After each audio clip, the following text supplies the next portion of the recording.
आज हम जो कथा लेकर आए हैं यह बड़ी ही मन में हलचल मचाने वाली है।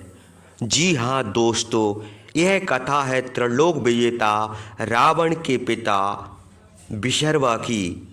आखिर रावण के पिता महान ऋषि विशर्वा का जन्म एक कुंवारी कन्या के गर्भ से कैसे हुआ था। यह कथा बड़ी ही रहस्यमय है कि आखिर ऐसा क्या कारण था कि विशर्वा के पिता पुलस्त ने एक कुंवारी कन्या के साथ समागम कैसे किया और वह कन्या कौन थी जिससे ऐसे महान तेजस्वी विशर्वा का जन्म हुआ। फिर उन्हीं ब्राह्मण कुल के महान ऋषि विशर्वा के यहाँ धन के अध्यक्ष कुबेर का जन्म हुआ और उसी कुल में रावण, कुंभकर्ण, विभीषण, शूर्पणखा का जन्म हुआ था।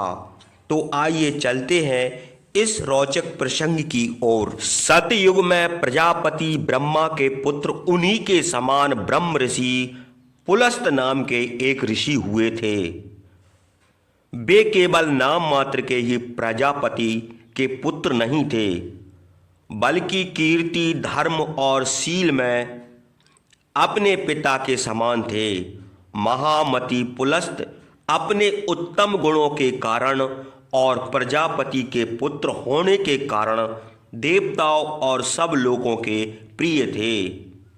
तपस्या करने के लिए सुमेरु पर्वत के समीप तृणबिंदु नामक आश्रम में उन्होंने निवास किया।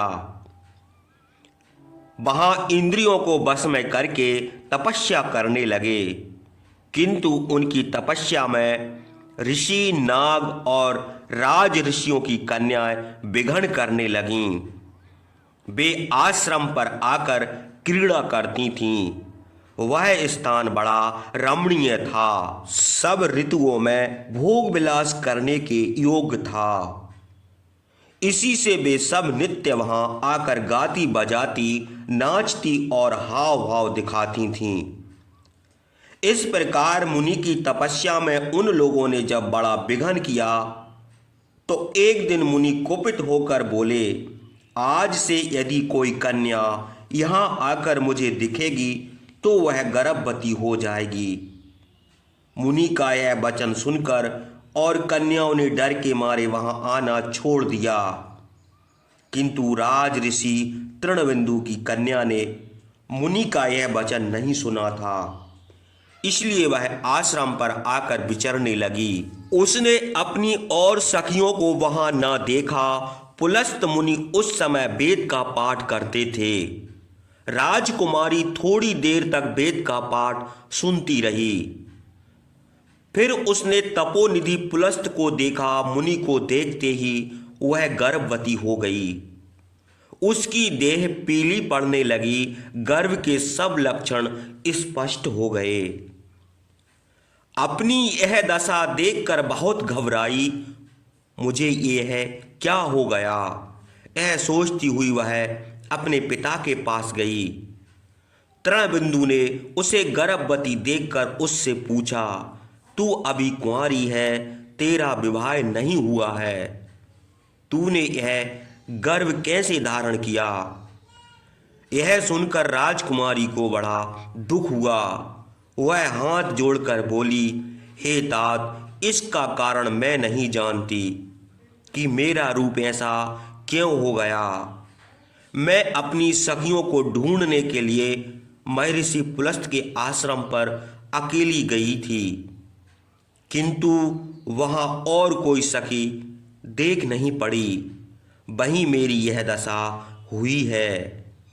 मैं डर के मारे आपके पास चली आई हूं। यह सुनकर तपस्वी राज ऋषि तृणबिंदु ने ध्यान करके देखा तो उन्हें विदित हुआ कि यह ऋषि का कर्म है। वे महर्षि पुलस्त का शाप जानकर अपनी कन्या को लेकर उनके आश्रम पर गए और उनसे बोले, भगवान, आपके गुणों से भूषित और अपने आप आई हुई मेरी कन्या को आप भिक्षा रूप ग्रहण कीजिए। आप तपस्या कर रहे हैं, इंद्रियों को आपने काबू में कर लिया है। यह आपकी सेवा करेगी, इसमें संदेह नहीं है। धर्मात्मा तृणबिंदु के यह कहने पर उसे ग्रहण करने के इच्छुक पुलस्त ने कहा, बहुत अच्छा। कन्या मुनि को देकर राजा अपने आश्रम पर चले आए और वह अपने गुणों से संतुष्ट करती हुई पति की सेवा करने लगी। उसके शील और चरित्र से मुनि संतुष्ट और प्रसन्न होकर बोले, हे सुंदरी, तुम्हारे गुणों से मैं बड़ा प्रसन्न हूँ, इसलिए तुमको अपने ही समान पुत्र देता हूँ। इसका नाम पौलास्त होगा। यह दोनों कुलों की वृद्धि करेगा। वेद का पाठ करते हुए मुझसे तुमने वेद का मंत्र सुना है, इससे इस पुत्र का नाम विसर्वा होगा। प्रसन्न होकर मुनि के ऐसा कहने पर राजकुमारी ने समय आने पर विसर्वा नाम का पुत्र उत्पन्न किया। विसर्वा अपने यश और धर्म के कारण तीनों लोकों में विख्यात हुए। पुलस्त के पुत्र विसर्वा थोड़ी ही दिनों में अपने पिता की तरह तपस्या करने लगे। वे सत्यवादी, शीलवान, जितेंद्रिय, सोय अध्ययनरत, सुहृदय, भोग विलास के विरक्त और धर्मपरायण थे। विसर्वा के अच्छे आचरण देखकर भरद्वाज मुनि ने उनके साथ अपनी कन्या का विवाह कर दिया। विवाह विधि से भरद्वाज की कन्या को ग्रहण करके विसर्वा ने सांसारिक बुद्धि से अपनी भार्या में अपने ही समान पुत्र उत्पन्न किया। उसमें ब्राह्मणों के सब गुण थे। वह अपने पिता के समान गुणवान था। उस पुत्र के उत्पन्न होने पर ब्रह्मा बड़े प्रसन्न हुए। देव ऋषियों के साथ वे वहां आए और उसका नामकरण किया। वे जानते थे कि यह पुत्र धन का अध्यक्ष होगा।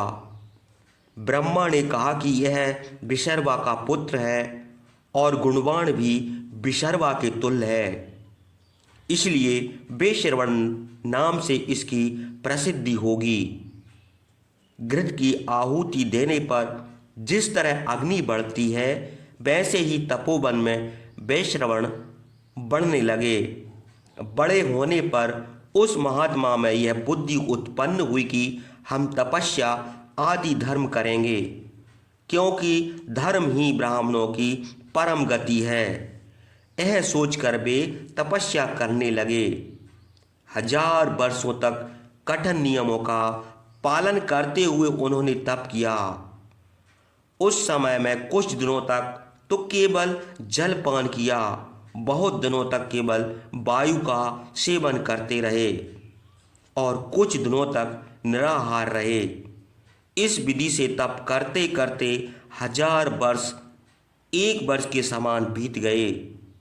उनकी तपस्या से प्रसन्न होकर महातेजस्वी ब्रह्मा, इंद्र और देवताओं के साथ उनके आश्रम पर आए और उनसे बोले, बेटा, तुम्हारी तपस्या से हम बहुत प्रसन्न हुए। जो इच्छा हो वह वर मांगो, क्योंकि तुम वरदान पाने के योग्य हो। सामने खड़े हुए पितामह से वेश्रवण ने कहा,